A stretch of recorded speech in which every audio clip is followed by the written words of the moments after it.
So, for somebody who's never heard of Ithaca hours or time dollars, is completely unfamiliar with the concept, how do you describe to these people how they work? Well, it's actually pretty simple. I mean, I guess one of the things that we let people know is that it's not a new idea. There have always been community currencies in the United States. Particularly way back when, well, really until the 1930s when the dollar was on a gold standard.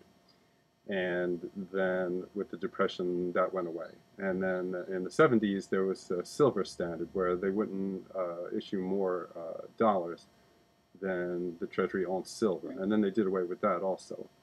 But up until that time, when dollars were very, very much based on a finite resource, which was the, the gold or the silver that was behind them.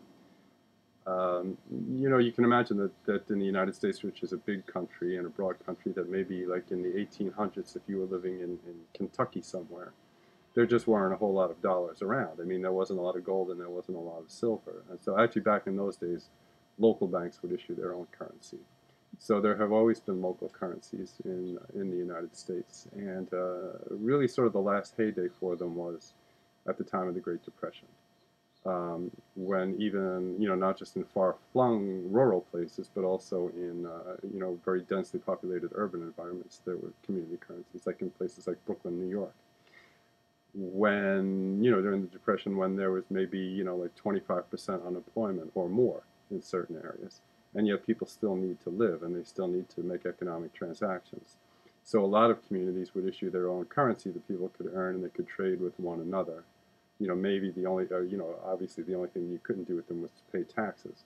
But, in order to go out and earn some and essentially use them as like a barter type mechanism.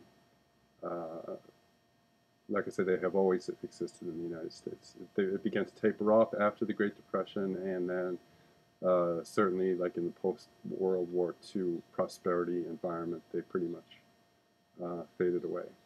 But like I said, here in Ithaca, New York in 1991, the situation in Ithaca is that there's sort of a certain level of underemployment. There are a lot of people who live here for the quality of life, uh, but there aren't a whole lot of good-paying jobs. A lot of manufacturing jobs have been lost, just like throughout a lot of the Northeast.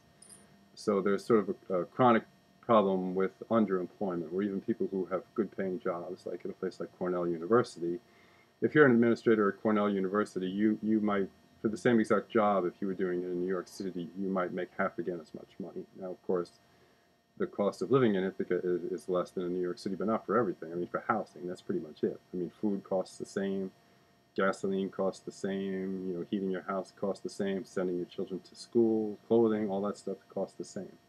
So we were realizing that here in Ithaca, that even people with good paying jobs are living paycheck to paycheck, which actually most Americans are.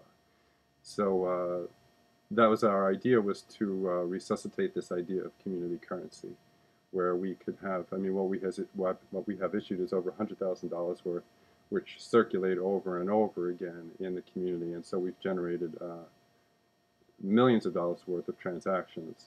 Or another way to look at it would be that we have added millions of dollars worth of wealth through this community by making this mechanism that enables people to do business with one another.